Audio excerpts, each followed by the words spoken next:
अ guaranteed post dated check आणि माणूस आधीच खूप भोग भोगत असतो. तर फिअर ऑफ लिव्हिंग शॉर्ट और fear of living too long अशी परिस्थिती सुद्धा आहे. किंवा माझ्या आयुष्याची एक रक्कम मी ठरवून ठेवली होती, तर तब्बल 5 वर्षांची ओपन विंडो देते. हे बोलतानाही मला खूप असं वाईट वाटत आहे. असा शून्य विचार आधी डोक्यातून काढून टाका. स्मार्ट पद्धतीनेच बांधी करून ठेवतात.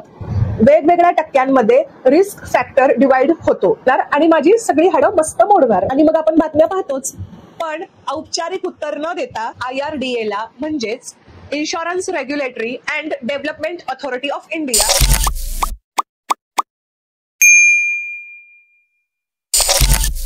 हॅलो, मी श्वेता आणि स्वागत आहे सर्वांचं पुन्हा एकदा माझ्या युट्यूब चॅनलमध्ये. आजचा व्हिडिओ पूर्णपणे विमा म्हणजेच इन्शुरन्स वरती आहे. I am not an CA or somebody's mentor to guide for, but I completed my studies in finance and proudly working in a top listed A ranked company, or can say finance sector or organization, and earning such a good handsome amount. I have my team also, so I have enough experience to share with all of you. So let's start the video. तर माझ्या अनुभवावरून insurance तुम्हाला assurance देतोच. तर 9:30 to 7 o'clock like a robotic life आणि बाकी सर्व जबाबदाऱ्या व्यवस्थितपणे पेलत मी माझा छंद जोपासला आहे. हे अजिबात सोपं नाही. व्हिडिओ बघायला जितका तो सहज आणि सोपा वाटतो तितकाच तो लेट नाईट एडिटिंग पार्ट आणि बाकीची एकूणच सर्व प्रोसेस खूप कष्टकारी आहे. पण एक छान व्हिडिओ एपिसोड तयार करून अपलोड केला की आतून छान वाटतं. जर काही चुका किंवा काही त्रुटी आढळत असतील तर तुम्ही समजून घ्याल ही अपेक्षा करते. माझ्याकडे मनुष्यबळ नाही म्हणजेच टीम नाही. सर्व माझं मी आणि मलाच करायचं आहे आणि मी ते आवडीने करतही आहे. आणि म्हणूनच जर तुम्हाला माझे videos episodes quality over quantity किंवा एडिटिंग आवडत असेल तर चॅनलला नक्की सबस्क्राईब करा. इन्शुरन्स वरती मी खूप काही बोलू शकते, पण या महत्वाच्या गोष्टीकडे अजूनही कित्येक लोकांचं नकळतपणे दुर्लक्ष होत आहे. विमा इन्शुरन्स म्हणजेच संभाव्य नुकसानीची शक्यता गृहीत धरून ती कमी करण्याचा म्हणजेच जोखीम व्यवस्थापनेचा उपाय होय. विमा हे आर्थिक नुकसानापासून संरक्षणाचे एक साधन आहे. हा जोखीम व्यवस्थापनेचा एक प्रकार आहे जो प्रामुख्याने अनिश्चित नुकसानीच्या जोखीमेपासून बचाव करण्यासाठी वापरला जातो. विमा प्रदान करणारी संस्था विमा कंपनी विमा वाहक अंडर रायटर म्हणून ओळखली जाते, ज्यामध्ये कंपनी होल्डरला लिखित पॉलिसी होल्डरच्या थोडक्यात सांगायचं झालं तर तुमच्या आयुष्याची जबाबदारी घेते. मी आहे तर चालवेन सगळं, पण माझ्या नंतरची जी जागा आहे ती कंपनी घेते. ऑफकोर्स प्रीमियम वरती गोष्टी डिपेंड करतात. पॉलिसी बुक मध्ये किती प्रीमियम भरायचे किंवा मॅच्युरिटीला तुम्हाला किती पैसे मिळतील याची इत्थंभूत माहिती तुम्हाला सुरुवातीलाच दिली जाते.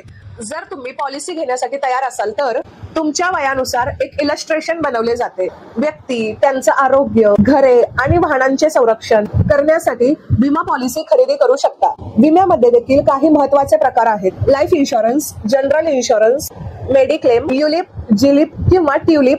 जिलिप हा प्रामुख्याने सेवानिवृत्तीसाठी वापरला जातो, ज्याला आपण आरोग्य विमा, वाहन विमा, व्यवसाय विमा, गृह विमा आणि जीवन विमा म्हणतो. NAIC म्हणजेच national association of insurance commissioners अमेरिकेतील विमा कंपन्यांसाठी मानके आणि नियम ठरवते. Heroines buys insurance for their body parts where insurance companies pays them in crores if something goes wrong, but this is absolutely an another part.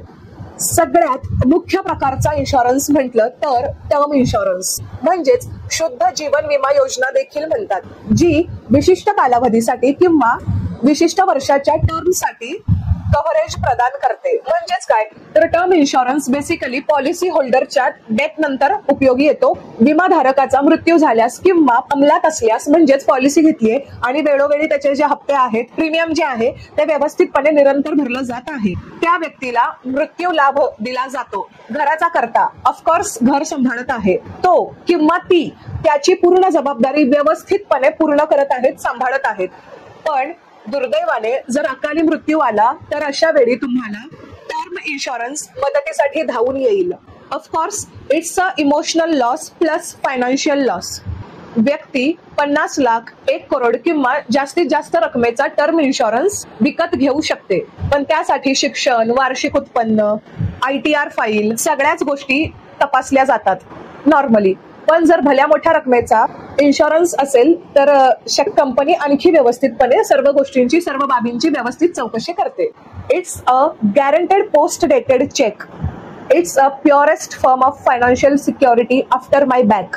उदाहरणासहित सांगते, जसं की मी घराचा कर्ता आहे, माझ्यावरती माझी मुलं, माझे सासू सासरे अवलंबून आहेत आणि जर उद्या मीच राहिले नाही तर, म्हणजेच माझ्या खांद्यावरती जबाबदारी आहे, लायबिलिटी आहे, माझ्यावरती जीवन डिपेंड आहे कोणाचं तरी, आणि माझ्यानंतर माझ्या जबाबदारीचं काय, मुलं कशी शिकतील, त्यांची प्रतारणा तर होणार नाही ना. आणि माणूस आधीच खूप भोग भोगत असतो, त्यात चांगल्या गुणवत्ता प्रधान शिक्षणाचा अभाव माझ्या मुलांना होऊ नये म्हणून कंपनी या सर्वच गोष्टींची व्यवस्थितपणे काळजी घेते. यातही वुमन ऍक्ट आणि बरेचशा तांत्रिक खाचखळगी आहेत. कंपनी तुमच्या नॉमिनीलाच फायदा देणार आणि जर नॉमिनी अज्ञात असेल तर काही रक्कम शिक्षणाचा भाग म्हणून सेकंड नॉमिनी जो जवळचाच असतो तो योग्य पद्धतीने वापरू शकतो. म्हणूनच नॉमिनेशन नेहमी विचारपूर्वक करणं खूप खूप गरजेचं आहे. तर फिअर ऑफ लिव्हिंग शॉर्ट और fear of living too long अशी परिस्थिती सुद्धा आहे. बऱ्याच वेळा या गोष्टींवरती कोणीही विचार करत नाही. म्हणजेच मी कमी जगलो तर किंवा मी खूप जास्त जगलो तर, हा सुद्धा एक मोठा यक्ष प्रश्न आहे. Because it's natural. After 60 my income will stop. The term insurance has given 5 years open window, 60 years to 65, to withdraw all the premium without GST paid included in that premium. If anyone is settled, I don't want to keep the term in to be continued, then I can withdraw my amount for my म्हातारपण. म्हणजेच यामध्ये देखील प्रामुख्याने 2 गोष्टी आहेत. मी त्यातली पहिली गोष्ट सांगते. मी टर्म इन्शुरन्स माझ्या मुलांसाठी घेतला होता किंवा माझ्या आयुष्याची एक रक्कम मी ठरवून ठेवली होती, पण मी व्यवस्थित माझं आयुष्य जगत आली आहे. माझी मुलंही मोठी झालेली आहेत, सगळं व्यवस्थित सेटल्ड आहे. आता मला वाटत नाही की माझ्या टर्म इन्शुरन्सची माझ्या नंतर कोणालाही गरज आहे किंवा माझी मुलं स्वतःहून मला म्हणत आहेत की त्या पैशाचा मी स्वतः उपभोग घ्यावा. तेव्हा अशा वेळी कंपनी तुम्हाला तुमच्या वयाच्या 60 ते 65 वर्षापर्यंत तब्बल 5 वर्षांची ओपन विंडो देते, ओपन खिडकी देते. तुम्ही भरलेले सर्व पैसे GST सोडून, काही इंटरेस्ट ऍड होऊन तुम्ही तो विथड्रॉ करू शकता. आणि दुसरी परिस्थिती अशी की सगळं सेटल्ड आहे, मी माझं आयुष्य व्यवस्थित जगलो, मुलंही मोठी झाली, छान शिकली आणि व्यवस्थित सेटल्ड आहेत. पण इथे पण आहे. दुर्दैवाने ते तुम्हाला ओझं समजतात. हे बोलतानाही मला खूप असं वाईट वाटत आहे, पण हे सत्य आहे. तर काही ठिकाणी मी प्रचंड वाईट परिस्थिती पाहिलेली आहे आणि मला खरंच अंतकरणातून याचं खूप दुःख होतं. आता तुम्ही तिथे नको आहात, तुमची अडचण होत आहे. अशा वेळी तुमचे पैसे तुम्ही काढून वापरात आणू शकता. प्रीमियम पेइंग टर्म म्हणजेच PPT तुम्ही तुमच्या इच्छेनुसार निवडू शकता. म्हणजेच मला किती वर्ष पैसे भरायचे आहेत ते तुमच्या हातात आहे. तर कंपनीला काही प्रोडक्ट विकायचं आहे आणि म्हणून ती ते तुमच्या गळ्यात मारत आहे असा शून्य विचार आधी डोक्यातून काढून टाका. बरेचसे चांगले इन्फ्लुएन्सर्स, क्रिएटर्स आहेत जे तुम्हाला जीव तोडून या गोष्टीचं महत्व समजवत असतात किंवा सांगत असतात. तुमच्या सोयीनुसार कोणत्याही चांगल्या इन्फ्लुएन्सर्सचे किंवा क्रिएटरचे प्रोडक्टिव्ह लर्निंग मिळतील असे व्हिडिओ पहा. म्हणजेच अजूनही डिटेल्स मध्ये या गोष्टींची तुम्हाला पूर्ण माहिती मिळू शकेल. आणि पॉलिसी नेहमी विश्वासू माणसाकडूनच घ्यावी. कंपनीचे branch head, area manager, regional head यांच्याशी समुपदेशन घेऊनच पॉलिसी बॉन्ड सही करावा. आता थोडं पेन्शन विषयी सांगते. तुम्ही चक्क तुमच्या 30-35तच तुमची रिटायरमेंट प्लॅन करू शकता, ज्यामध्ये तुम्हाला पेन्शन चालू होते आणि जर व्यवस्थित असेल सगळं, जास्त जबाबदारी वगैरे असं काही नसेल तर रिटायरमेंट आणखी लवकर घेऊ शकता. 45-47 मध्ये देखील बऱ्याच लोकांनी रिटायरमेंट घेतली आहे. Happily retirement. काही लोक मस्त म्हातारपणी अब्रॉड फिरण्यासाठी, छान म्हातारपण एन्जॉय करण्यासाठी तरुण असतानाच याची व्यवस्था स्मार्ट पद्धतीनेच बांधी करून ठेवतात. म्हणूनच इन्शुरन्स या शब्दाचा फोमो मनातून काढून टाका. जसं की मी सुरुवातीलाच सांगितलं, insurance gives you assurance. So go ahead, you must go for it. बरं, जर तुम्ही मस्त ट्रॅडिशनल गॅरंटीड प्लॅन विकत घेतला असेल, ज्यामध्ये कंपनी तुम्हाला एवढे पैसे मिळतील असा शिक्कामोर्तब पॉलिसी बॉन्ड वरतीच करून देते, तेव्हा मॅच्युरिटीला जे लाखांमध्ये पैसे तुम्हाला मिळणार असतात ते टॅक्स फ्री असतात. ये रिअली ते पैसे टॅक्स फ्री असतात याची बऱ्याच लोकांना माहिती नाही. म्हणजेच त्या मिळणाऱ्या रकमेसाठी तुम्हाला टॅक्स भरायची गरज नाही. पण मिळणारी रक्कम जर एकदमच गडगंज असेल अशा वेळी लाखांनुसार म्हणजेच कमी टक्क्यांनी टॅक्स लागू शकतो. जीवन विमा हा केवळ तुमच्या कुटुंबाचे रक्षण करण्यासाठीच नाही तर टॅक्स वाचवण्याचा देखील एक स्मार्ट मार्ग आहे. जसं सांगितलं, जीवन विमा तुमच्या प्रियजनांना तर सुरक्षित ठेवतेच, यामध्ये तुमचं करपात्र उत्पन्न लक्षणीयरित्या कमी करू शकते. यामध्ये देखील जुनी कर व्यवस्था आणि नवीन कर व्यवस्था असे 2 पर्याय आहेत. जर तुम्हाला जीवन विम्याच्या प्रीमियम वरती कर लाभ मिळवायचा असेल तर तुम्हाला जुनी कर व्यवस्था निवडावी लागेल, कारण नवीन कर व्यवस्था ATC अंतर्गत वजावटीला परवानगी देत नाही. तर जुनी कर व्यवस्था कोण निवडू शकते? जीवन विमा, PPF, EPF आणि गृह कर्ज यासारख्या अनेक कर बचत गुंतवणुकी करत असलेल्या व्यक्ती घर भाडे, HRA पॉलिसीज, रजा आणि प्रवास भत्ता ज्याला LTA म्हणतात आणि कलम 80C अंतर्गत कपातीचा दावा करणारे पगारदार कर्मचारी जीवन विमा कर कलमांमध्ये 80C नुसार 1010D देखील आहे. पण युलिप म्हणजेच युनिट लिंक इन्शुरन्स प्लॅन ज्यामध्ये तुमचे पैसे वेगवेगळ्या ठिकाणी गुंतवले जातात, वेगवेगळ्या टक्क्यांमध्ये रिस्क फॅक्टर डिवाइड होतो. थोडक्यात हा प्लॅन डिझाईन कस्टमाइज केला जातो आणि या सगळ्याची जाणीव अगोदर तुम्हाला दिली जाते.